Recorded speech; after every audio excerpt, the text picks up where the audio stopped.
Welcome to Blackpool Open Green Spaces. Currently, we awake each day with the terrible events which are continuing in the Ukraine. Such events put our little campaign to save this green space into perspective.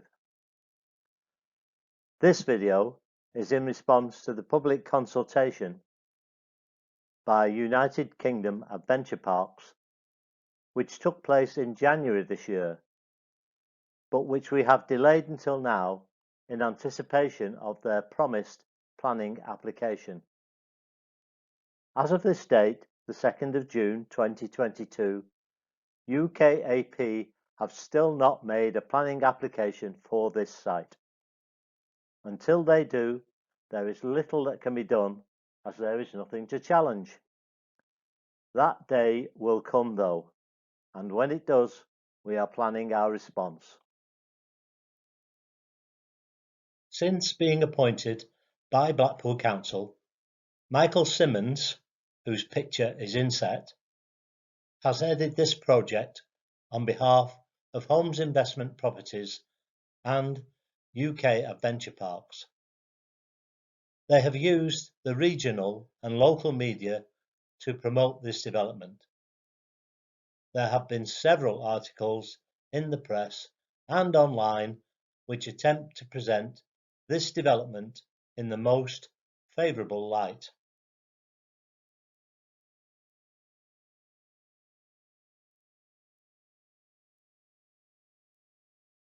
The consultation headlines are about money, £45 million of investment, the possible creation of 150 jobs, new indoor and outdoor leisure facilities, along with 250 holiday lodges.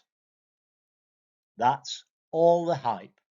But what about the information that was missing from the consultation?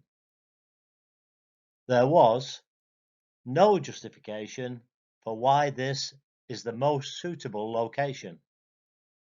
No evidence that there is a demand for these leisure facilities or for this type of holiday accommodation. No explanation regarding traffic management. No description of the type of jobs it will create. No details about where the money will come from. Recent research looking at schemes such as this show that they do not provide any long-term benefits, certainly not for those living in the towns where they are located, nor do the profits from such schemes remain in the local economy. The public's response to the consultation. Michael Simmons admits in the article that many of those attending the consultation were opposed to the scheme. The Nextdoor and Facebook social media pages were full of comments similar to those you can see here. UKAP's consultation was really about finding out how they can spin the feedback. They are looking at ways to make the development more acceptable to residents. They need the public on side to get this through the planning process. Opening up the space. It's hard to understand how a development of this scale will make more open space. This is the layout plan from their website. As you can see, all of this land will be developed. All the land is given over to building infrastructure.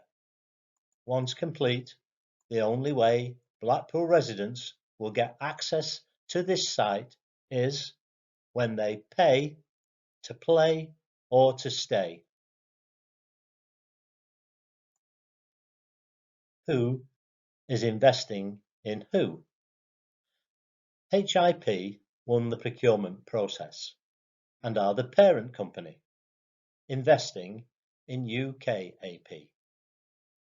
UKAP have been awarded the lease for the whole of the land known as Stanley Park Golf Course.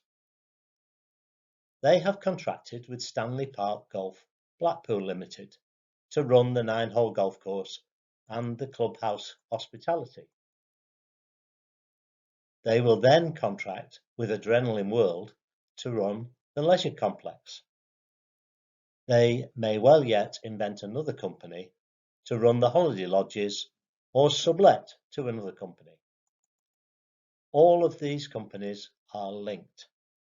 The same people are involved in the promotion, management, or operation of these businesses. As such, they are one business, investing only in themselves and not in the people of Blackpool. Who are the stakeholders? Clearly, the residents are not the stakeholders. Blackpool Council acknowledge this fact.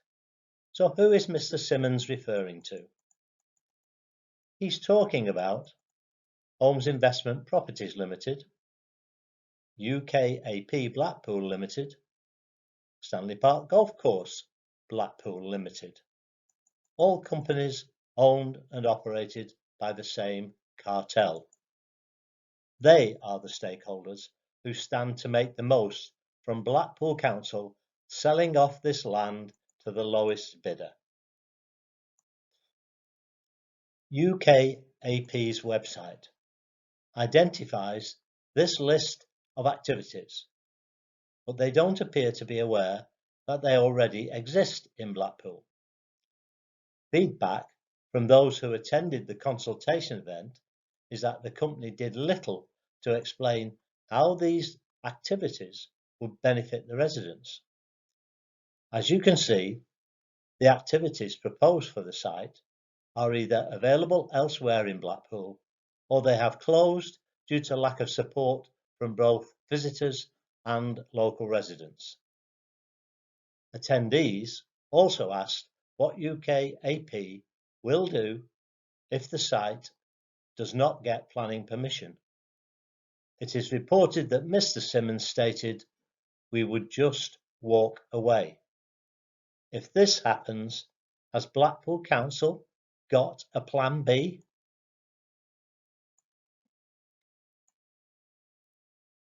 Poor drainage. This statement is true, but only because of years of previous neglect by Blackpool Council. This land forms a natural environmental corridor, expanding the existing Salisbury woodland, wrapping around the hospital, linking with Heron's Reach to the east and the allotments to the north.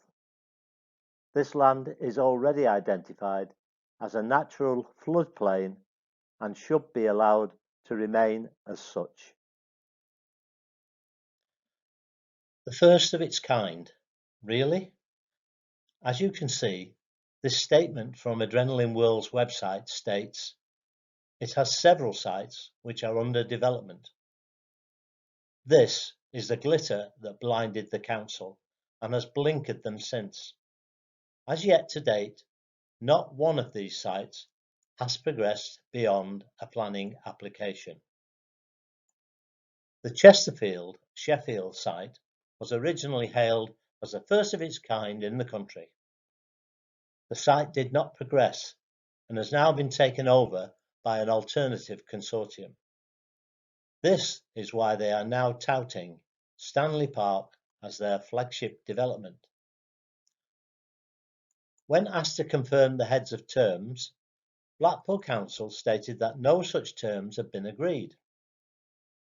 Yet, is it not strange that UKAP, via Homes Investment Properties, became the successful bidder of the procurement process, a process which takes place just 12 months after the Adrenaline World statement appears on their website.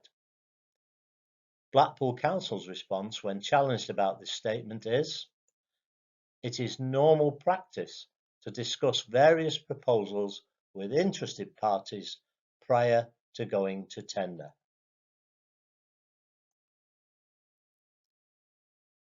The statement on this slide is taken from HIP's own accounts reporting. It is completely at odds with the press statement.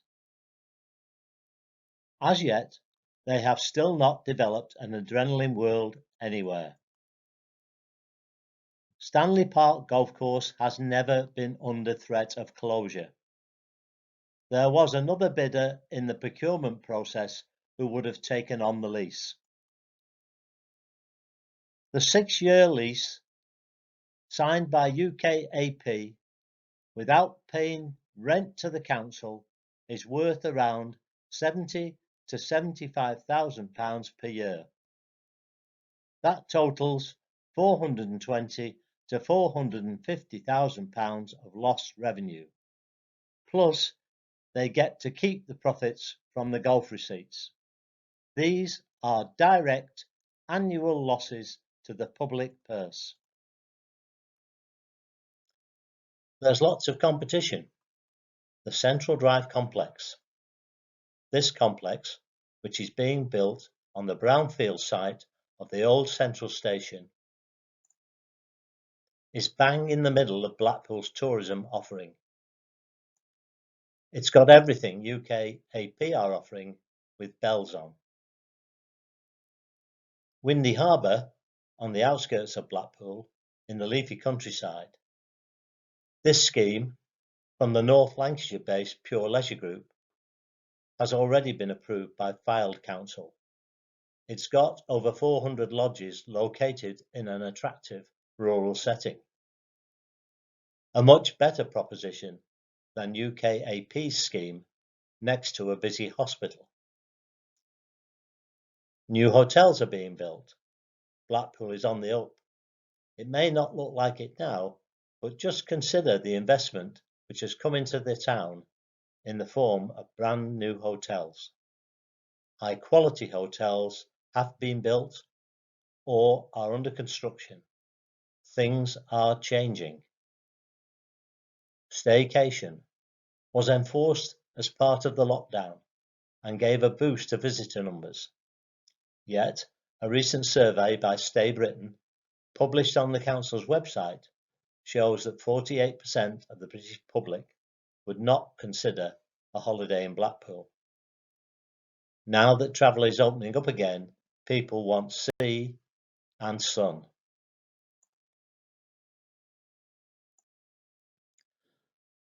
Some skeptics say that this scheme is all smoke and mirrors. That once the 175-year lease is granted to UKAP, the land could be used for development in many ways. At the same time, the value of the site will increase massively, making HIP very rich indeed. So once the planning application is approved and the lease is signed, this land will be gone. And once it's gone forever.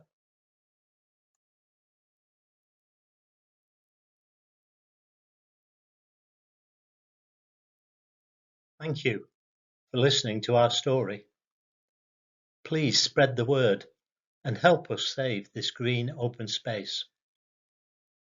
We would like an outcome which allows residents proper access to this green space by having the land gifted under the Fields in Trust Covenant Scheme, so it can be enjoyed by generations yet to come. Please be ready to object to the planning application, which they say may be submitted this springtime.